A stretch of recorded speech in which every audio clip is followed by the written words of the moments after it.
Council of the City of Cottonwood, Arizona, to be held September 3rd, 2013 at 6 p.m. at the City Council Chambers Building. Deputy Clerk, please take the roll. Councilmember Dowling. Present. Councilmember Linsky. Here. Councilmember Garrison. Present. Vice Mayor Pfeiffer. Here. Mayor Jones. Here. Councilmember Pratt is online. Councilmember Pratt is here. And Councilmember Howard is absent, I think. Okay.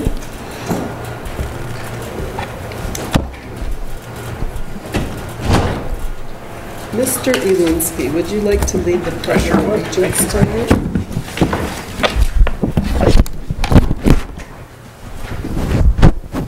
Pledge allegiance to the flag of the United States of America and to the republic for which it stands, one nation, under God, indivisible, with liberty and justice for all. Do I get one of those awards for doing it? Next time. All right. Give you a minute. If council members would all check your mics and put those on.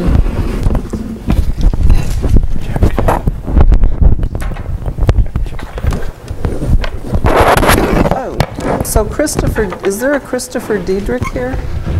I'm sorry, Christopher was supposed to lead the pledge. I didn't know that. Bring him back next. Nobody tells me anything. Christopher, would you please come up and lead the pledge? Let's do it again. You never do it too many times. All right. Oh, jeez. That was a test run for Tim. Tim's practicing. To the flag of the United States of America and to the republic for which it stands, one nation, under God, indivisible, with liberty and justice for all. And Christopher, do you want to share a little bit of information about yourself? Alright, so I am our new head lifeguard at the rec center, and I've worked for the rec center 14 hours sport for volleyball, basketball, and softball. And then last year I did classes to become lifeguard, and this summer I became our head lifeguard. Okay, so we have Mr. Elinsky didn't receive one, but if you'd like to come up, the council would like to present this to you, and thank you for your good citizenship. Thank you. You're welcome, and thanks for being here.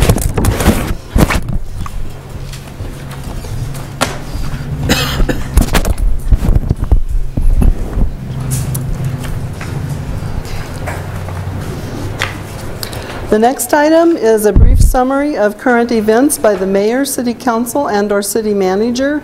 The public body does not propose, discuss, deliberate, or take legal action on any matter brought up during this summary unless the specific matter is properly noticed for legal action. Mr. Rodriguez, do you have anything to share with us tonight? Yes, Mayor and Council, we have a couple of items here if you don't mind. Today we had a groundbreaking ceremony for the 10th Street project. Wanted to note that it'll take about 90 days to complete. They are keeping only residents, local residents in the area and commercial people in that area. All other people wanting to drive that use that street should consider an alternate route for that 90-day period. It will be a complete reconstruction, including curbs and sidewalks. So it'll be quite an upgrade. There was also a ribbon cutting ceremony today at the Riverfront Park for their new playground equipment. We now have 2 apparatus out there, one for 2 to 5-year-old and one for 5 to 12-year-olds. We even had a young gentleman help the mayor cut the ribbon today. Mason did a wonderful job. He was 3 years old. He was 3 years old. We are also looking at the 3rd Annual Veterans Classic. This will be a Pro-Am disc golf event. This will be a 3rd year, and it will be held on November the 10th this year. Currently, we are already taking applications for that. You can call it the utility building. We normally host this particular event. That's 6340186, and I believe Sharon Caldwell will be handling that event.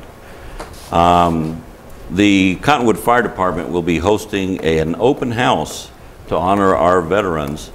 It will be on October the 11th at 5 p.m.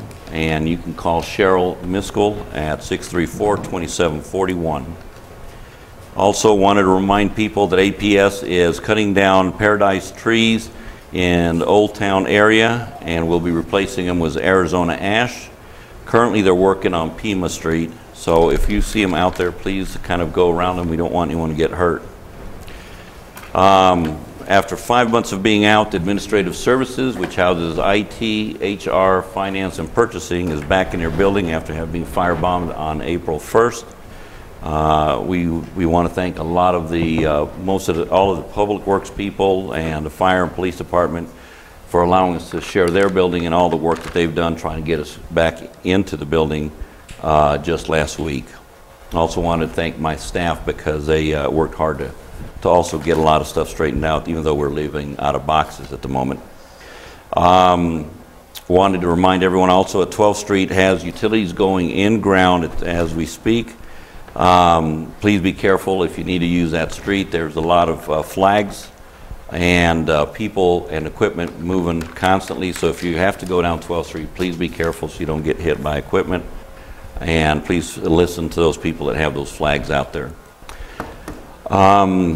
The watercolors play apparatus for the Recreation Center is still moving forward. We don't have any holds up at this point. We're still looking at it being installed at the Recreation Center at the fall shutdown in, I believe that's the Thanksgiving Day holidays, am I correct? So that week around Thanksgiving, we will be shutting down the Recreation Center to install this water along as the annual upkeep of the building. Civic Center abatement is moving forward. They're checking for mold, lead, and asbestos. Public Works is handling that particular contract, and hopefully soon we'll be doing some HVAC work that was projected for this current fiscal year.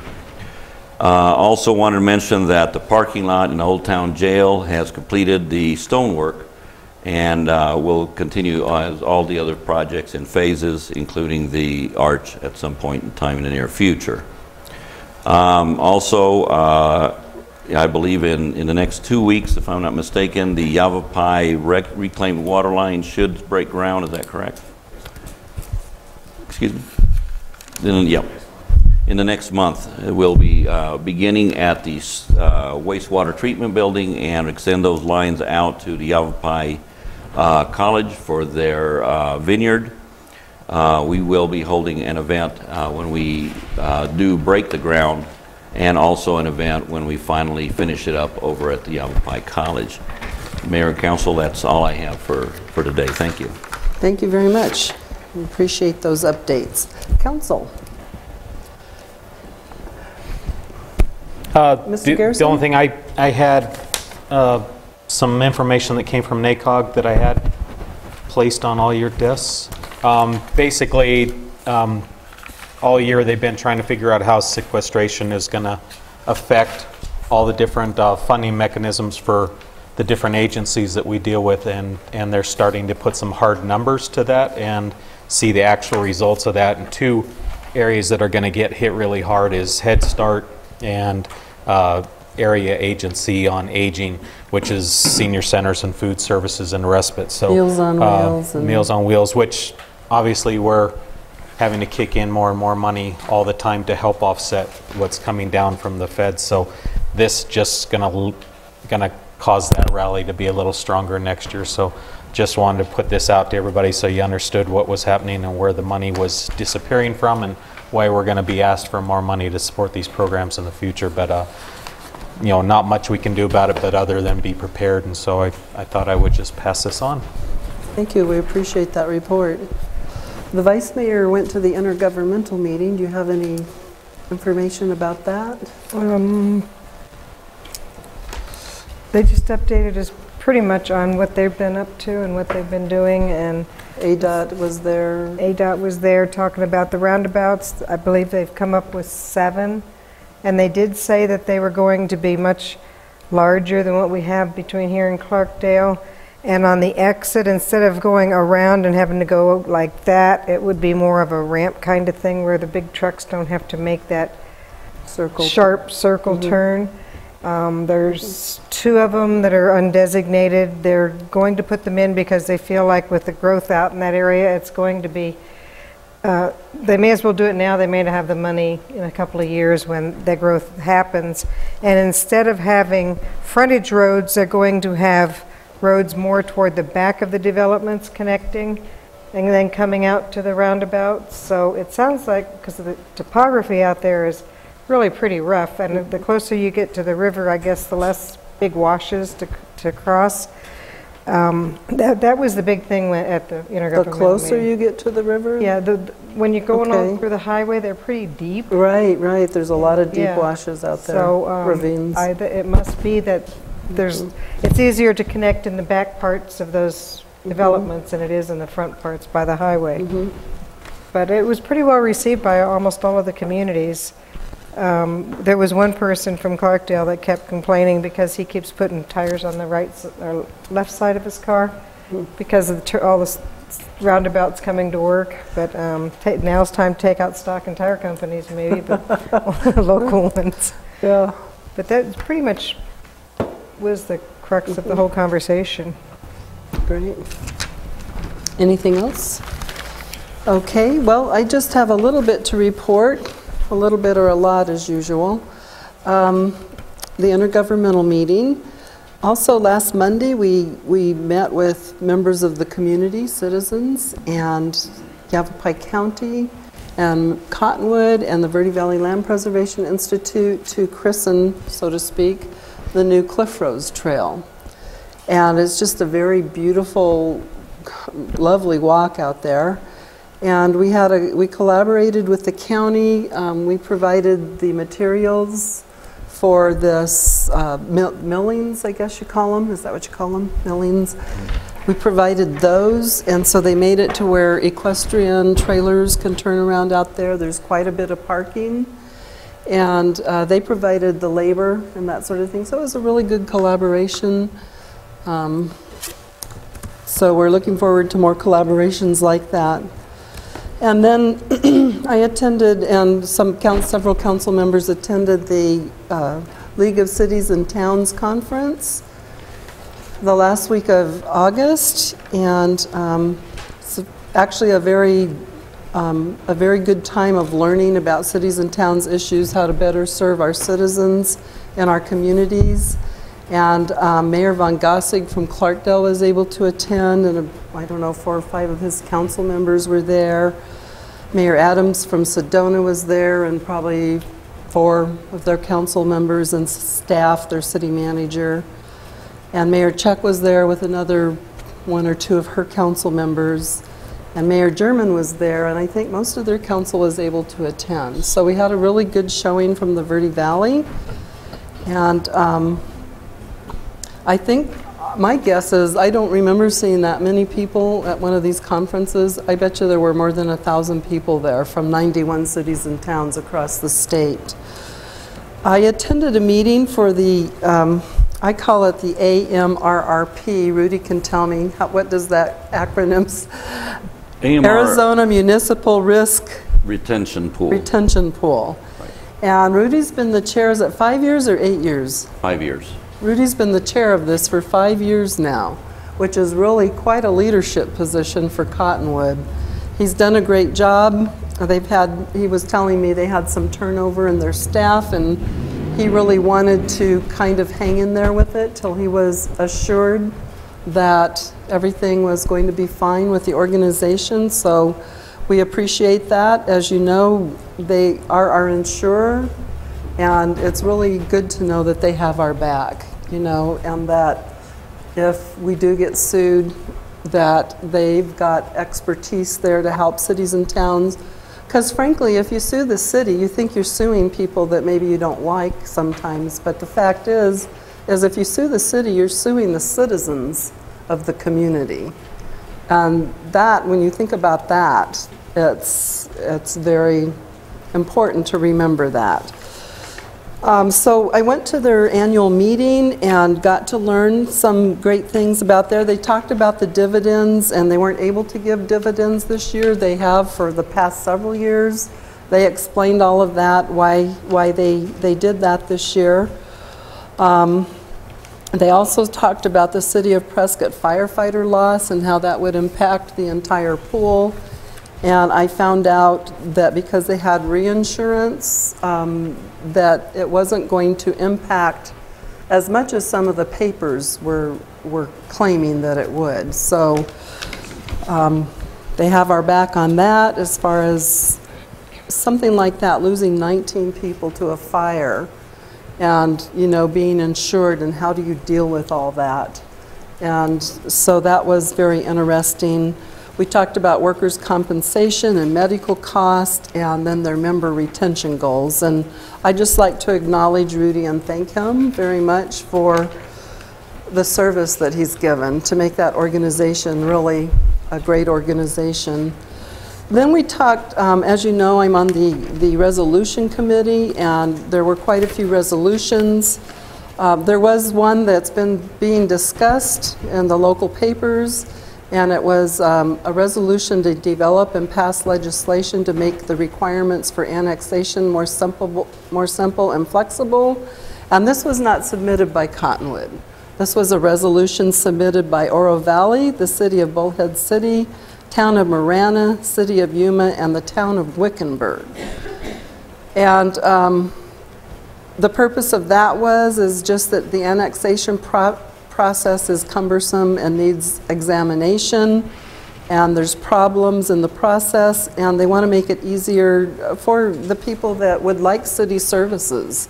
You know, you have the county islands, and they don't have water, wastewater services, and they don't get, so it would make it easier for them to come inside of a city if a city would be willing to take them within their boundaries. We talked about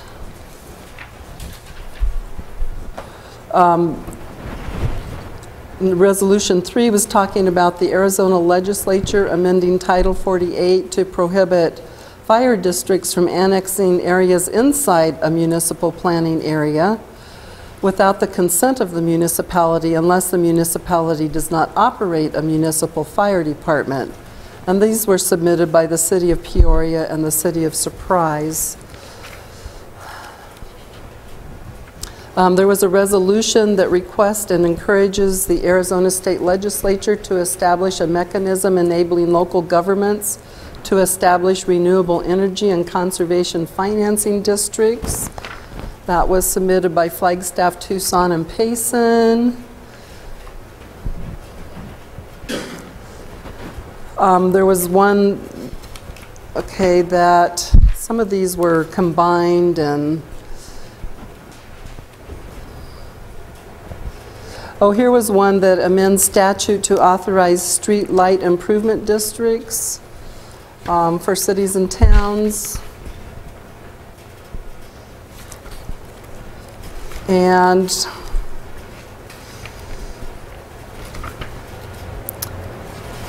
here's one that actually got voted down, and I voted no on it. Urges the Arizona legislature to amend the ARS code to place a reasonable limits on the frequency of requests for public records and on requests that are overboard or abusive. And I just myself don't see any reason to limit the public's capacity to ask for information that they want, whether we should consider it abusive or not. So that one didn't get through this year.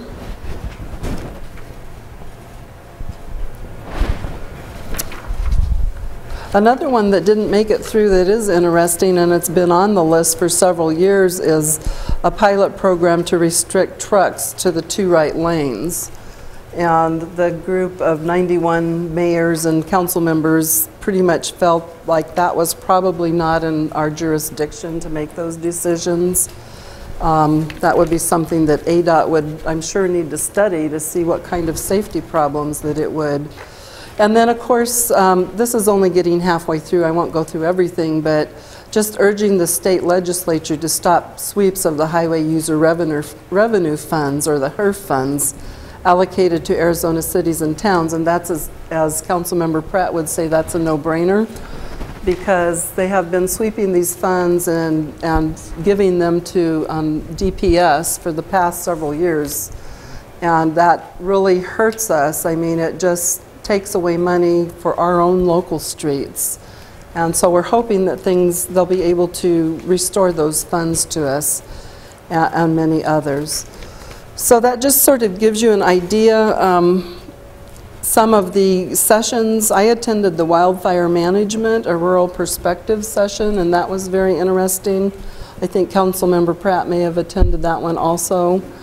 And we heard from different rural communities on what we're doing now to prevent fires, which is pretty much a lot of different groups want you to just leave the forest alone, don't want you to take out any timber, and so the forests have become overgrown, and that's why one of the big reasons why we're getting these huge fires that are uncontrollable. So that was very interesting. It is something that the council's already heard of. Andy Grosetta was one of the 4 on the panel, and we've already heard about that. I attended various things have to do with attorneys, like, you know, what is the role of your city attorney? That was very interesting. We had 4 different attorneys that had different thoughts on, well, pretty much they agreed on how to handle councils and that sort of thing. And then I went to Casey Rooney's Economic Gardening, Celebrating Existing Assets, and he gave a presentation. I don't know if any of the others of you attended that, but that was excellent. He did a really good job talking about how Cottonwood has survived through these tough times. And of course, I could go on and on about what I learned, but we don't want to be here all night, so I'll cut it off with that. That's my report to you all for this time period. Yes, Mr. Pratt. We should mention quickly, too, at the Showcase of Cities and Towns, we had a really dynamic booth, and we had a tremendous number of visitors from other cities and towns, and a number of people said, we've got to come to Cottonwood. You people are pretty cool. It really was a successful evening, and that's a great. Vice Mayor Piper came down and worked pretty hard. Came down with the chamber. I wasn't able to attend the whole league, but I did go down with Lana Tollison, and there was a representative from Globe there that's using Old Town Cottonwood and the city of Cottonwood, the way the chamber and the city work together. And he's using that as an example in Globe to help with their economic development and their Old Town area and the rest of the area outside of Old Town Globe.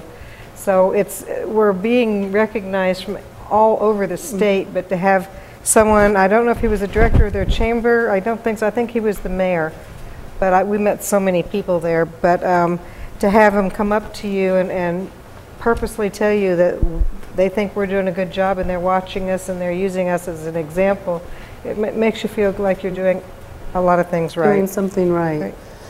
And Lana Tollison and I are going to go down tomorrow to the Phoenix Sci-Fest Festival or conference.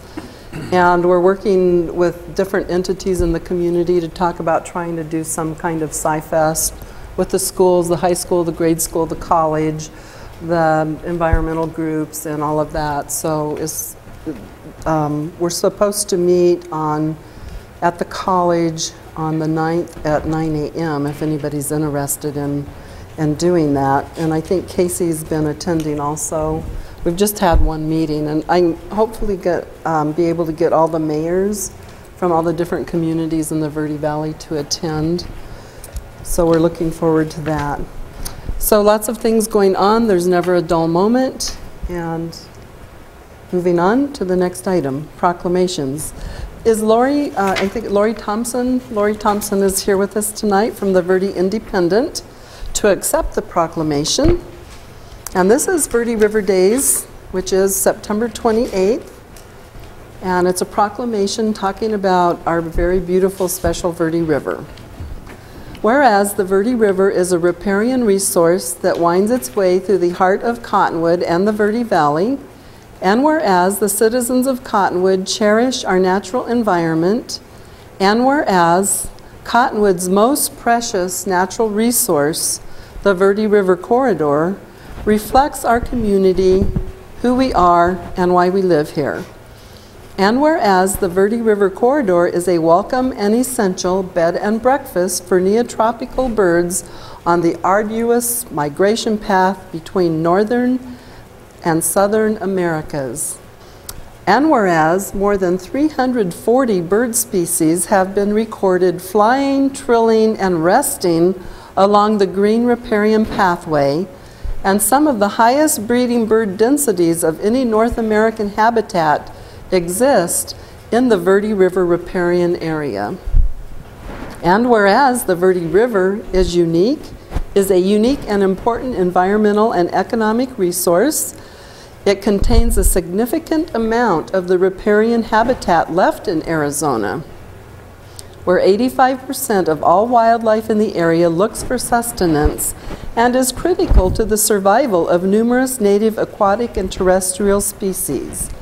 And whereas the Verde River is a significant water supply and recreational corridor, and whereas we risk losing this treasure if we do not strategize together to preserve it for future generations. And whereas Arizonans must continue our work to successfully find accommodation for all the roles that rivers play. And whereas Verde River Day was organized in 1988 to promote awareness of the Verde River's distinctive riparian habitat, and now therefore be it resolved that I, Diane Jones, Mayor of the City of Cottonwood, Arizona, do hereby proclaim September 28th, 2013 as Verde River Day in the City of Cottonwood. So Lori, if you want to come up, do you have anything to say or you want to add anything to that? We're just proud and honored that it's the 25th annual, and that we can make it a little something special this year. Okay, great. So I just will give this to Richard. Oh, there's Tyler. I will give this to Tyler. Richard panicked. So Lori, thank you for being here for the Verde Independence, and we would like to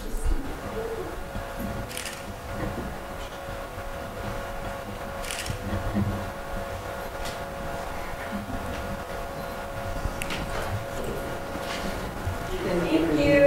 You're welcome. I'm so appreciative.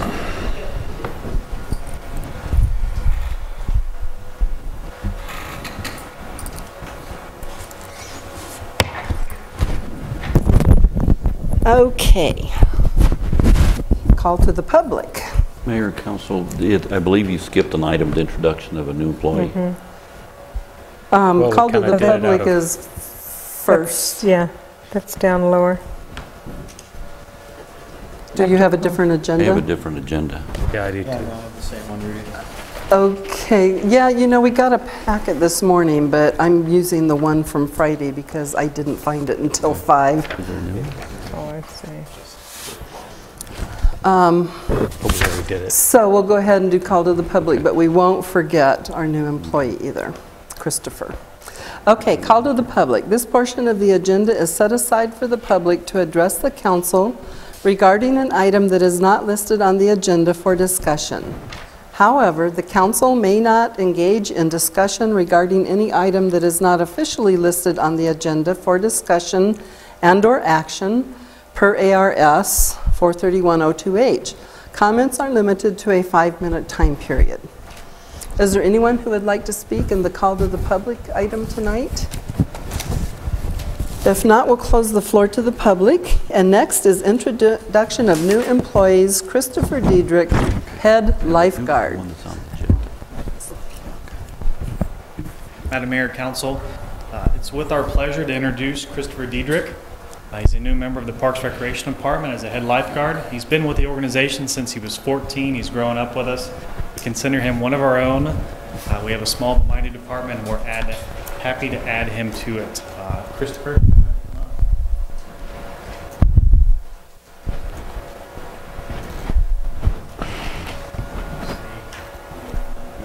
Thanks for the opportunity, and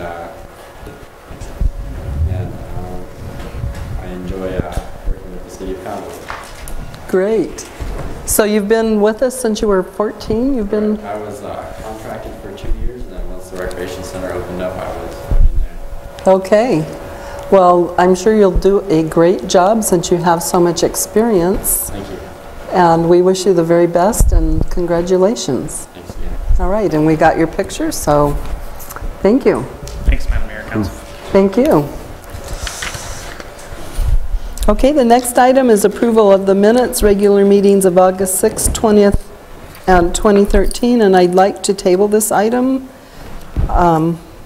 as they weren't in my packet till this morning, and I didn't see the email until at 5 tonight. So I would make a motion to table those. Second. Mayor made the motion and Councilmember Pratt seconded it, and I don't think we even have to make a motion, but all in favor? Aye. Okay, we made one anyway. Comments regarding items listed on the agenda are limited to a 5-minute time period per speaker. There's no old business. Consent. There isn't any consent. There's nothing on the consent agendas. It's a little bit different than usual, so. Okay, item number 9 or 11 is new business. The following items are for council discussion, consideration, and possible legal action. And I'd like to move up item number 6, update on the Thunder Valley Rally and Rhythm and Ribs event, as we have some folks that need to travel back home a distance.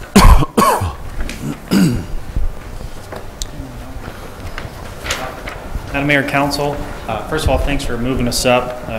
Jim is from Phoenix, and he has a long trip home. I'm going to pass out some information just to give you guys a picture of what we're doing to keep Cottonwood's name out in the media throughout statewide, Southwest-wide.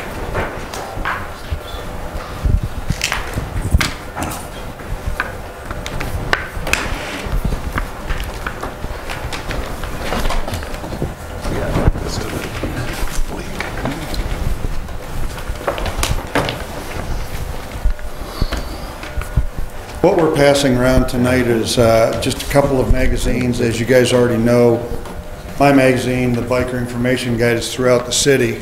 So you've already seen that, I'm sure.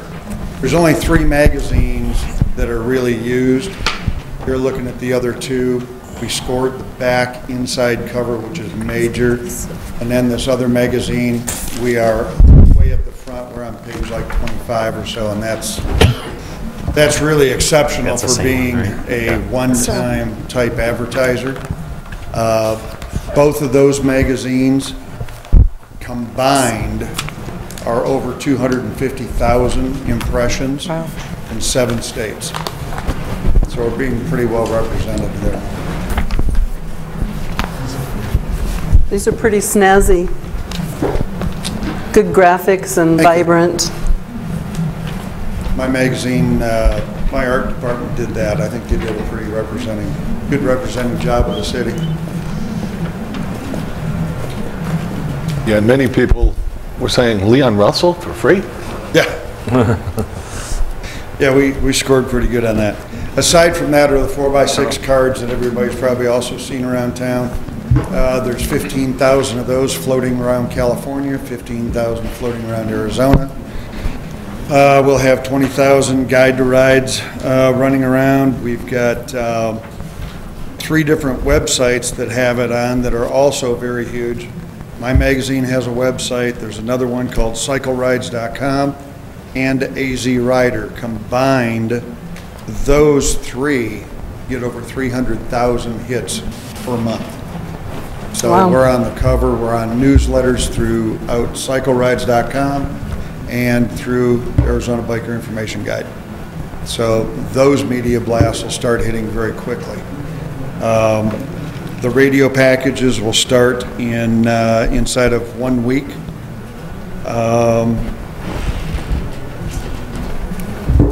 We've got a real good Facebook representation with 4 people that are huge in Facebook, constantly updating everybody. And we also contracted with Scottsdale Harley Davidson, and they are putting together a sunset ride on Friday night. and a sunrise ride on Saturday morning, where they're providing refreshments before the ride. So we're not only in all of their advertising, we're on their Facebook and in their Facebook representations daily. So we're all over the place. That's good. And we just want to come together to give you guys an update where we're at. This is a major program. The City Council has deemed this a signature series program, so we're stakeholders in this. Wanted to open up to see if there's any questions, anything we can do better as an organization with the Four Coyotes to keep this program moving forward. No, I think Cottonwood should be ready for a few thousand people or more, probably many more. Have you checked with the hotels and motels lately, Hezekiah? Yes, we had staff members at our front desk do a survey of all the hotels in the Verde Valley.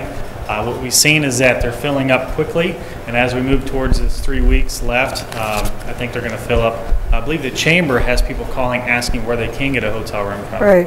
Yeah. A lot of That's a inquiries. good indicator, but I hear a lot of people talking about it, and I have a lot of friends that are telling their friends. In fact, I met a woman at the League of Cities and Towns who saw it advertised in New Mexico. Yes. Really? Yeah. I have an organization run over there with about 5,000 cards. Okay. I also met with a conglomerate of Christian Motorcycle Association members. They had 7 of their sub-chapters meeting.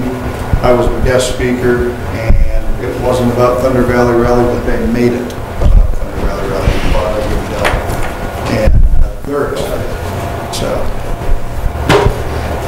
All right, if there's no other questions, we can move on to Rhythm and Ribs and have that. Good job, Joe. Good job. That looks very good. It's your list of, and for the public's information, this all is on the city's website, the list of things that they're accomplishing for anybody to read. So Rhythm and Ribs is also one of those programs that's taken on new life this year with the addition of that event company, a company that has an immense amount of history and tradition in the events world. Super Bowl, Telluride Bluegrass Festival, that kind of stuff.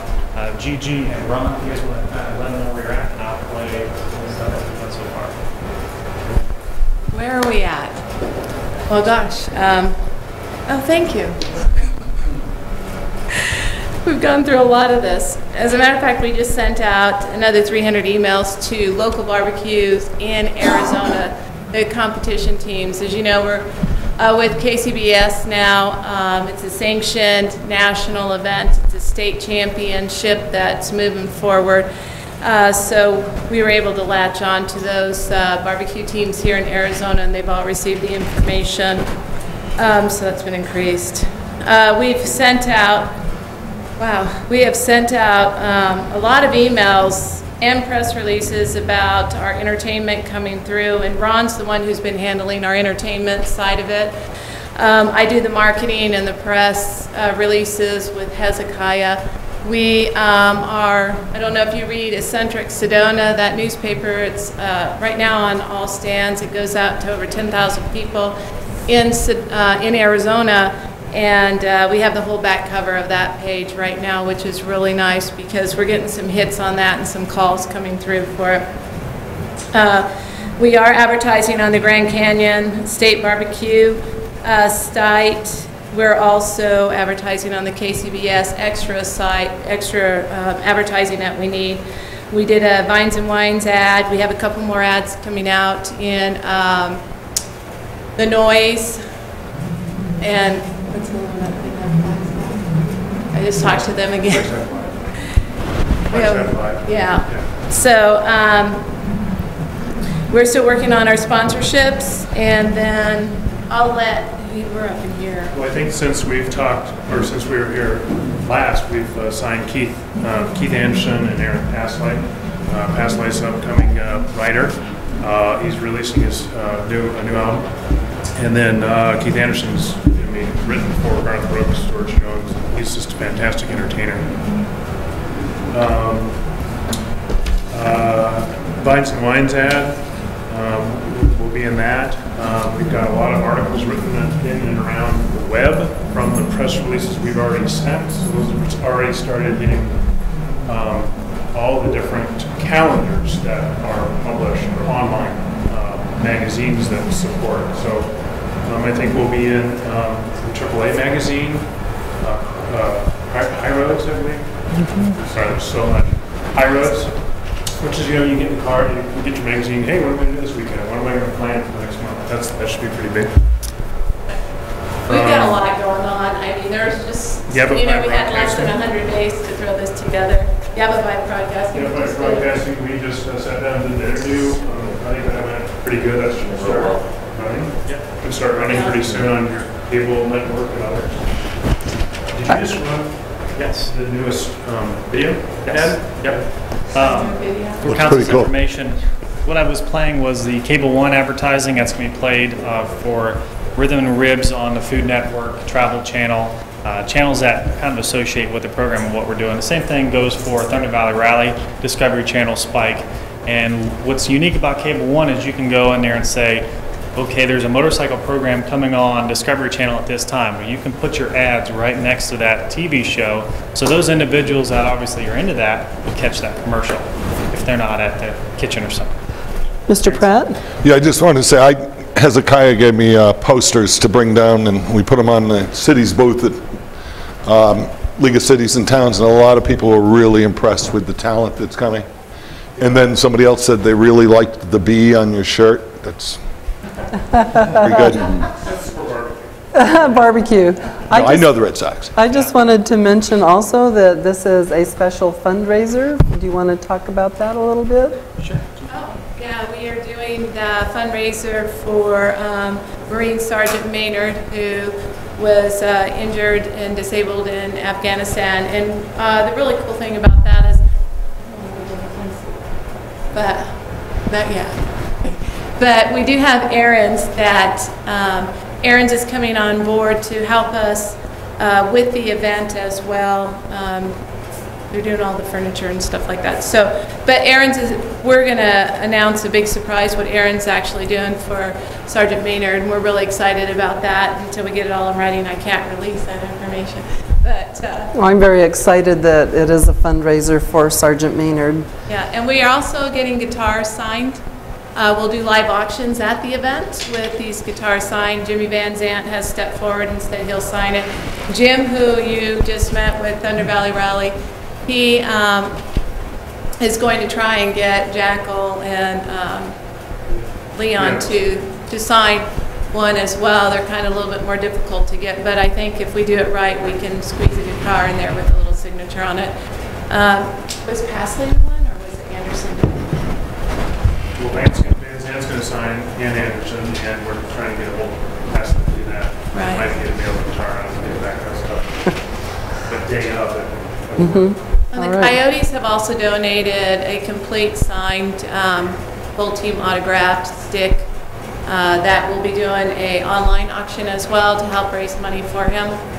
Wonderful. So we have other, hopefully we can get the other teams to come in and just give us something that we can do a whole online auction for them. And what we don't do on online, then we'll actually be doing live auctions at the event in between our acts and that, so we can raise some money for him as well that way. And for those of you, the guitars work is you get on stage, our MCs, Terrence, will say we have a guitar signed by Leon Russell. We'll start the bidding at $200 and just see how high it goes, and we can have a little mini Bear Jackson. And that's how the guitar session work. Right. And with an act like Leon Russell signing a guitar who was just inducted into the Rock and Roll Hall of Fame in 2011, it's pretty special. It's great. Any questions, Council? Madam Mayor? Any questions? Good You guys are doing a great job. Thank you. Well, I have one, not for the event specifically, but for the department. Is I called up the other day and asked you to send me some of the ads for the different things that are going on, because some of the different organizations we attend want to see what all the towns are doing and put it out there for everybody else in the room. And you sent me those files, but they were monstrously huge and they were basically unemailable. because they were too big. 6 and 8 megs just wouldn't go through the email very well. So if in the future somehow we could get something that was more postable that we could pass on. I mean, we're all in front of a lot of different groups throughout the month, and it would be really nice to be able to share what's going on. Everybody else does, and it's nice to see we've got some really nice events happening here as well. So I'd love to share those if we could get, you know, something presentable. And the graphics you guys produce for these 2 events are just outstanding. So it's very professional. It's a great job. So I'd love to share that. I'm wondering if a computer link would not, if we could send a link that instead of a file. Yeah, a link would even be if they're posted. Yes, sir, will you come up to the lectern? He's the web guy. I'm the web guy. Okay. It's just as a suggestion, because I know I've been working with Hezekiah, that a lot of times what we'll do as web designers and whatnot is we'll use your FTP account and get with your IT guy. And what we can do is load those images up to your FTP site, send you the link to the FTP, so you can actually download those files rather than send them through the email. Yeah, that'd be perfect. That'll be a lot quicker, and and it's a lot more efficient. You can share one link between all of you. You all have access to download that particular link. It's Thank just you. a suggestion. Great. That sounds good. Great point, Randy. Thank you. So, thank you very much.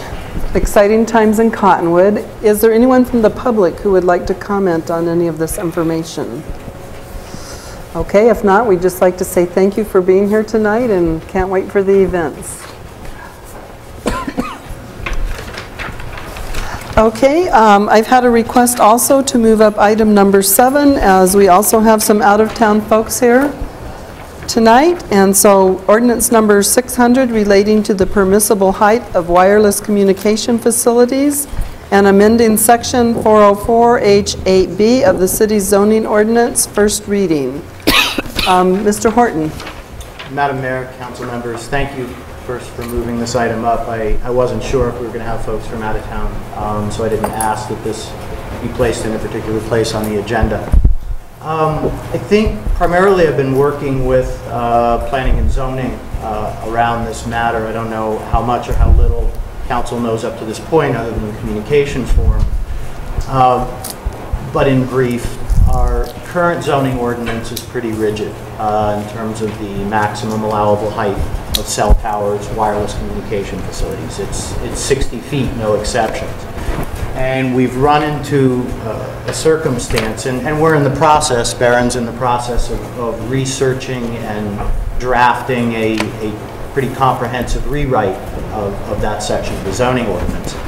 In the interim, we're dealing with a development proposal that would call for a little flexibility, perhaps, upon a certain showing. And so we've discovered the need to inject a little flexibility with council's approval into that section of the zoning ordinance to allow an extra 30 feet of height for a cell tower, but only upon a certain showing. And that showing is first made to the Planning and Zoning Commission in an evidentiary hearing. It's not a formal proceeding, but it's a showing in front of the Planning and Zoning Commission and a presentation of evidence and an examination of that evidence by the commission and by staff. And then the commission would make a recommendation to the council, which could accept the recommendation, reject it, modify it, or ask for the evidence to be presented to the council fresh. So again, we're not proposing that the council approve anything tonight. We're proposing the council consider a first reading of an ordinance that will add the flexibility that in the near future would allow you to consider such a request. Questions? Mr. Alinsky? I read through everything. It seems pretty cut and dry. I guess my only concern would be that I would imagine that I just hope that city has staff on hand, or that we can ask the experts to verify the findings of the company, because I imagine that they could probably make a case for a 90-foot tower, every day of the week. But in some cases, it might not benefit our community, and I hope that we have the staff that could, back up their findings to make sure they are factual. And I think the commission will have that opportunity to make sure that that's the case before they render their recommendation. The council will as well, in the context of any specific development proposal, and I think that's a valid point. And you have mirrored the Federal Telecommunications Act? Right. The reason we're doing this, and for this type of use in particular, is because we are required to exercise some flexibility or have it exercised for us in certain cases upon a certain showing. And what we're trying to do in the code is incorporate the same analysis that a federal court would utilize, give us a first look and a first opportunity to maybe look at a proposal and say, this is one that makes sense for our community, or this is one that we think a court would say we have to accommodate. So it just gives us that opportunity to take a first look, because right now we don't have that flexibility. Initially, just by way of background, when the proposal that gave rise to this proposal in front of the council came up, staff was looking at it because it was the closest mechanism that fit was as a variance under state law. But in order to grant a variance under state law, there would have to be certain conditions that exist that really don't exist here. It really wasn't a good fit, which led to the thought that maybe we just need to change the code, at least until we have a different, more comprehensive code in place to address these kinds of proposals. And I guess I'd invite counsel for the applicant that's before the Planning and Zoning Commission right now, who has been very patient with us while we wend this through the process. I'd invite him to offer any other comments. Okay. Please introduce yourself and good, there's the form. Here. Good evening, Mayor, members of the council. My name is Greg Lake. I'm in Greg Lake, okay. Like water. I'm an attorney. I represent AT&T, then also Capital Telecom. We appreciate, first of all, I want to express my appreciation to your city attorney, Steve Horton, and members of your city staff who have done a terrific job of working together with us and coming up with a solution that we think makes sense for the city and makes sense for the telecom industry. It's been a very cooperative effort, and I believe we've worked together to come to a good solution. It's helped us. Telecom sites are an interesting project. Everybody wants to have good telecom service, but no one wants that site in their backyard. So what we're trying to do is put up telecom sites in areas that won't interfere with neighborhoods. And with the adjustment that we're looking for in this specific location, now we're not addressing a specific site, but the specific location that gave rise to this discussion, because of this change, we're going to be able to avoid having to put up 4 new, different telecom sites in neighborhoods. So we think that's a pretty good trade-off. I think hopefully the city does as well. And we look forward to continuing to work with you as we bring these cases forward. And if we have a specific situation where we need to exceed 60 feet, then we'll come in and we'll provide you the same analysis that we would have to provide a federal court. Heaven forbid if we ever got to that point. We don't want to get there. We want to work with you to make it happen. But I think this is a good compromise for the time being as you work through a rewrite of your ordinance. And I'd be happy to address any questions. Any questions? Mr. Garrison? I'm kind of curious why you're picking this site when we have a geographical feature in the immediate area that would allow you to have a lower tower and still get the reach that you're asking for out of this 90-foot tower. I'm not sure what geographic. The 2 water tanks up on top of the hill by the hospital, they're like 1 block away. Yeah. And I'm a little concerned about getting because it's not on the agenda. Garrison, about getting into the weeds on the proposal, because what we're trying to do right now is see if the council's amenable to changing the code to allow the applicant to come forward with that evidence. And that evidence, that discussion will definitely include a Okay. discussion of any alternative. Let me back up. I'm not inclined to put 90-foot towers around town, and especially putting one right in the center of town. Irregardless of it being a commercial section or an industrial area, it's still right in the heart of a lot of housing, and it's a focal point. And we're going to be getting rid of the slag pile at some date in the future, which has been a huge eyesore, and it's nowhere near 90 feet tall. And now we're going to be left with this tower right in the middle of town. You drive into Sedona, that's the very first thing you see is these towers for their radio stations. And to me, it's just unsightly, and it seems like when we have other options available to us that haven't been exhausted, that maybe we should be going that direction before we start looking at putting up these unsightly towers. So, and that's just a personal opinion, of course.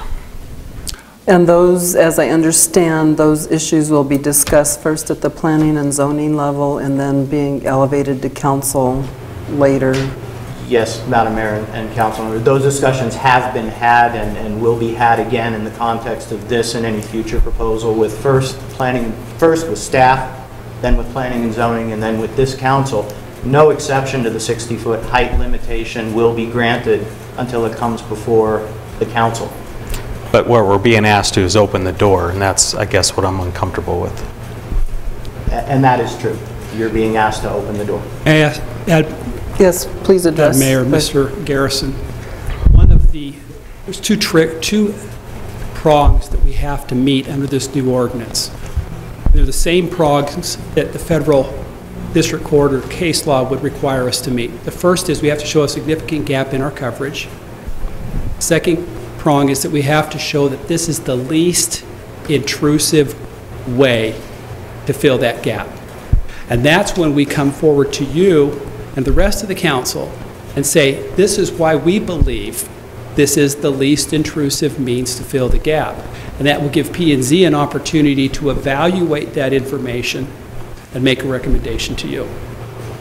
So it's just giving you opportunities to have something different, but it's not going to happen on its own. It's going to be quite a detailed process. But if we don't have an ordinance allowing it, then we're tied into things that we may not want to be tied into, and we won't have a choice. There'll be no choice at all. So everybody loves their cell phone. Absent a change in this ordinance, I think the alternative futures for us would be more smaller towers where the applicant would be entitled to place them, or, and I don't know whether or not this is the case, and I don't know if Mr. Lake knows it either, a federal lawsuit evaluating whether or not the 90-foot tower is the least intrusive alternative to address a significant gap in coverage. I don't question that if this applicant or any other applicant comes forward that they're trying to address a significant gap in coverage, because I don't think carriers spend money for no reason. The question will be around the least intrusive and objectionable alternatives, and they will have technical evidence that they present, and we will have technical expertise to evaluate that. I'm certainly not qualified to do that.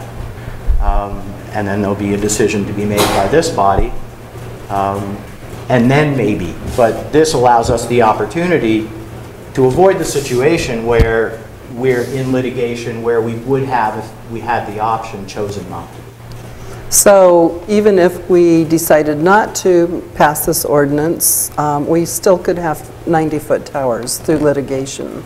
We could have a federal court say, you must allow this. Okay. I think that Mr. Garrison's questions are good. I think a lot of citizens, there would be a certain number of citizens that would feel exactly the same way, and it's a very good question, a very good comment. So this is just, any more questions for Mr. Lake? If not, this is a first reading of an ordinance, and so there is no vote. And so I would ask the deputy clerk to read ordinance number 600 by title only.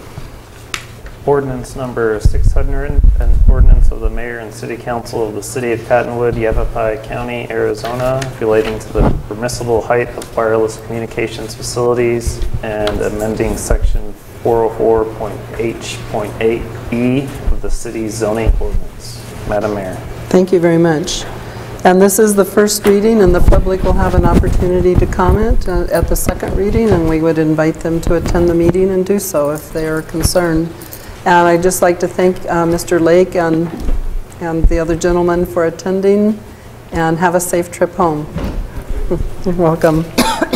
Okay, back to the regular agenda. Resolution number 2714, appointing Paul Daniel Julian as a pro tem city magistrate and establishing his term of office. Good evening, Mayor Jones and members of the council. A. Douglas Lasota, presiding magistrate for the City of Cottonwood Municipal Court. Paul has already served 2 full terms for us that you have all appointed him to. He served with excellence. He's obviously one of the most experienced judges in the state because he trains all the judges at both Superior Court and Municipal Court levels. He has family in the area. He likes to come up and serve here on occasion. So, and it obviously saves us a lot of money when we have him come up too, instead of having to use a regular pro tem. So I'd ask that you go ahead and reappoint Mr. Julian to another 2-year term. And I think, is this the 3rd appointment that we've done? This would be the third for him. Yeah. He's served 2-year terms already. Okay, questions from members of the council? Mr. Garrison, question? Okay, I would entertain a motion. I'll move to approve resolution number 2714, inserting the name Paul Daniel Julian. Second. Okay. Mr. Elinsky made the motion and the vice mayor seconded it. All in favor? Aye. Aye. Any opposed? Motion carries. Thank you. Deputy Clerk, please read resolution number 2714 by title only. Resolution number 2714, a resolution of the mayor and city council of the city of Cottonwood, Arizona, appointing Paul Daniel Julian as a pro tempore city magistrate and establishing his term of office. Madam Mayor. Okay. Thank you. Item number 2 is resolution number 2715, appointing E. Lynn Riordan. Did I say that right? Riordan. I just always have a hard time doing that perfectly, and I apologize. As an associate magistrate and establishing her term of office. Judge. Thank you. Let me reintroduce Ms. Riordan to you. Most of you have seen her last year when you appointed her as a civil traffic hearing officer. She served in that position very ably. She has excellent comments from people that have attended in front of her. The attorneys all think she does an excellent job. She had training from myself as well as the Judicial College before she started doing those. At this point in time, this would help give us more coverage within the court, especially on days that Janie and I are both not there all the time. Ms. Riordan comes to us with over 20 years experience in the judicial system of Yavapai County. It's rare to find someone like her that has that much experience, and she was born and bred in the area, went to Mingus High School, Yavapai College up in Clarkdale, and then she spent a lot of years, first she spent 3 years here at the municipal court back in the late 70s, early 80s, and then she went on to spend 15, 20 years in Superior Court working as a judicial assistant and judicial clerk. And then she decided to take a pay cut to come join us, so we're happy that she decided to make that decision. I provided to you all, and I just received these today, so I apologize for not giving those to you earlier, the letters from Judge Bluff and Judge Julian commenting about her abilities and skills and demeanor.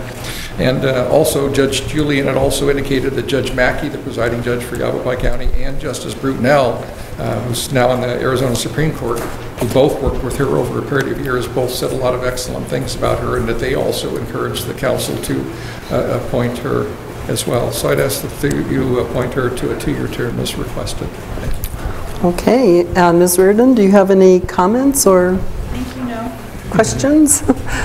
All right. Any questions from the council? And we've seen extensive, I guess, resumes in the past, and pretty much Councilmember Garrison is new, but I think the council communications are pretty explanative. I'd just like to say that it's the way that you have created this with the idea of saving funds, but also providing the best magistrates possible has really been appreciated, and I think you've done a great job on that. Thank you. Very much. I think you'll be very proud of Ms. Reardon.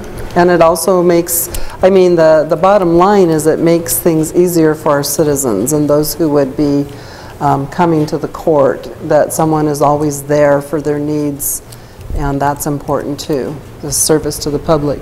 Mr. Pratt? I was going to make a motion. Anybody from the public want to comment on either of this item? Mr. Pratt, please. Considering all her endorsements, I move to approve resolution number 2715, appointing Mrs. E. Lynn Reardon to a 2-year term as an associate magistrate for the municipal court.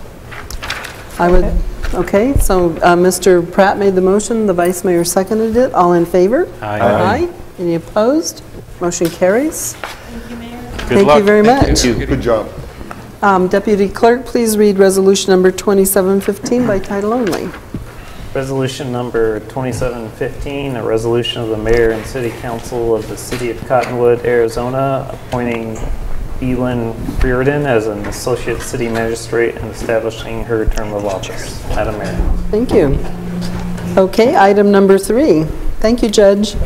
Resolution number 2716, approving an agreement with the Northern Arizona Council of Governments for the use of community service block grant funds and social services block grant funds for the Cottonwood Area Transit System. I once served on the social services block grant committee a few years back. So, Madam Mayor and Mr. Council, Morrow. this is something that we've done for I don't know how long. I know we did it last year. We went through some process to get the contract signed. We did, and it's a good program for a lot of our folks that can't afford the full fare on the buses. You know, for a lot of people, $2.25 is a lot of money. I know I don't have that in my pocket right now. So what it does is it provides a way for them to get on the bus, to get to the needed doctor's appointments and that sort of thing. The NACOG grants provide the $1.25 for each ride, plus they provide operational costs. So I go through a process every month and item an invoice with all the trips that people have taken and then the costs associated with those trips. So we actually get reimbursed for all our low-income folks that are riding the bus. That's the gist of this. okay, Mr. Pratt? Yeah, I read this over very carefully, and the service it provides to our citizens and the minimal cost to Cottonwood makes this one a no-brainer. Thank you, sir. So any comments from the public on this item? If not, I'd entertain a motion. I'm sorry, I wanted to just Okay, ask I'm one sorry, thing. you had a question? No, it's fine. And I do agree with Terrence that I think it's something that we should willingly accept. But I guess I am a little worried about setting up expectations that we can't meet in the future. So is this kind of a smoke 'em while you got 'em type of grant, or do you think we'll get the money flowing in the future too? To the best of our knowledge, the money will continue to flow. Okay. They had some concerns earlier this year that the Sequestration. grant was going to be cut, and we found out that it was not. I believe it's the same that we got last year. Okay. So it looks like this is something that's going to continue, as sure as anything coming out of Washington. Right. I understand. Okay.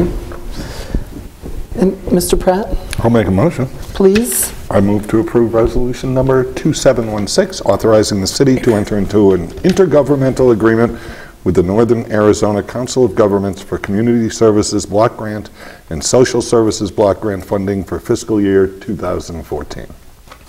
Second. Mr. Pratt made the motion, Mr. Elinsky seconded it. All in favor? Aye. Aye. Aye. Any opposed? Motion carries. Thank you for your work on that. Making life better for the citizens of Cottonwood and the Verde Valley. Okay, item number 4 is rejection of bids. Excuse me, please read resolution number 2716 by title only. You watch me, don't you? Yeah.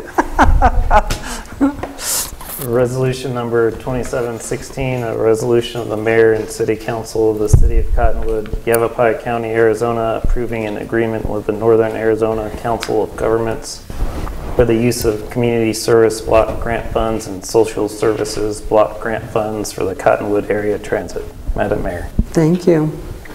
All right, item 4 is rejection of bids received for transfer station hauling services. Mr. Morgan Scott. Thank you, Madam Mayor, members of the council. As you may be aware, the city is operating the transfer station located on Mingus Avenue, just above the Public Works and treatment yards, wastewater plant treatment yards. And our bid recently came up for hauling services, so we went back out for a new bid, and Waste Management was the only company to supply a bid. But in addition to their bid, they had several, not objections, but recommendations for change in the contract. We started to go through them with Waste Management. Some of them included, for instance, they wanted to see the possibility of an ability to adjust the price. And they said that would not necessarily, they would never come to us saying, hey, this is because of costs.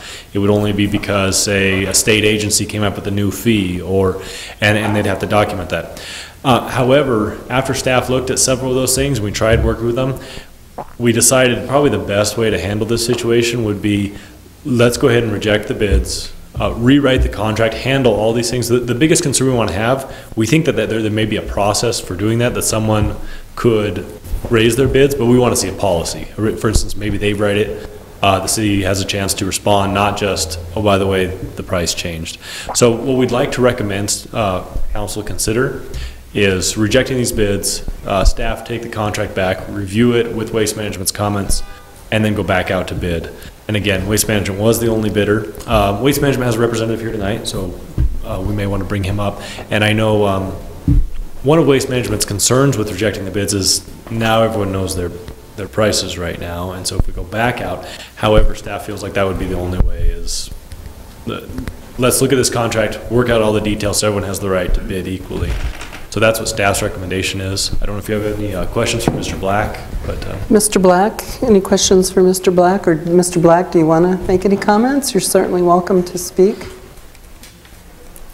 Mayor and Council, my name is Willie Black. I represent Waste Management, and my territory is the state of Arizona. Pleased to be here again tonight in Cottonwood. I always love coming up here. Unfortunately, it was for a rejection of a bid to come up here, but that's okay. Cottonwood's still a great place to visit. I talked with Morgan earlier, and he knows what our concerns are, and I'd like to have the opportunity, if the council could table this, so our two attorneys can talk and we can try to resolve this. And if we can't come to a resolution, then ultimately rejecting the bids. I mean, we're operating without a contract right now, and by the time it went out to bid, city process, we're probably talking maybe November, December before it could be before council again. So if we could get a little bit of time, table it, and maybe the attorneys work together to see if they can resolve it. Sorry. I was going to ask our attorney how he feels about that. Would you be able to work on something like this? Mr. Pratt, Madam Mayor, I'd be happy to work. I would want staff's view of that proposal, but I'd be more than happy to work with Waste Management's attorney if that was staff's preference or staff was willing to have that happen. It was council's direction. So that means that we just continue to receive the old price until it's resolved? So there's really nothing lost, nothing gained? Which actually, either way, we'd have to go that way, is go with the old contract, whether we reject bids or table the bids. For the time being, we'd have to go with the old contract price until we work something out. So what is your recommendation, Mr. Scott? I'd actually also like to kind of defer to Steve to say, okay, can we work this out? Well, what's the legal process? Someone submits a bid. Can we go about changing that process? How much can we change the contract legally without going back out to bid, I guess is. And I think if we're maintaining, Madam Mayor, if we're going to maintain the status quo for another meeting cycle, I think we can have that conversation, and then staff can come back to you with a recommendation if it's council's pleasure to table this item. Okay. So, Mr. Ulinski? I think I'd be in favor of tabling it because I am sensitive to the fact that they already gave a dollar amount to this bid, and if it opens it up to all the other bidders, then they're kind of at a disadvantage. So I think if there's any way we could work it out between the two parties. And the way it would work, I mean, just the context for this is we put out a solicitation. They responded to it with some exceptions and requested changes. That doesn't mean that staff has to favorably recommend that those changes be accommodated, and then we can see if we can reach common ground with Waste Management and recommend that the contract be awarded to the sole bidder. Okay, so Mr. Pratt, do you want to make a motion to table? Oh, okay. I move that we table this item. Second. Okay, Mr. Pratt made the motion, the Vice Mayor seconded it. All in favor? Aye. Any opposed? Motion carries. So thank you for proceeding with what was directed here tonight. We'll be working with Waste Management to get this straightened out, maybe get everyone talking at the table. Okay, thank you. We appreciate your input and recommendations. So, thank you. Thank you, Mr. Black. Thank you. Okay, item number 5 is authorizing the mayor to sign a grant agreement with the Federal Aviation Administration for the installation of an automated weather observation system at the Cottonwood Airport, subject to review and approval of the agreement by the city attorney.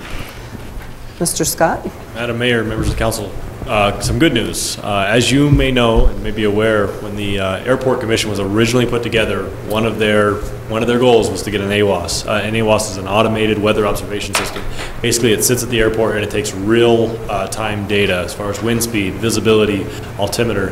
That way, a pilot in the air coming in knows exactly what the weather conditions look like on the ground. This has been a goal of the commission, like I said, since they began, and we're just now getting underway to do this. Good news is we're actually out to bid right now.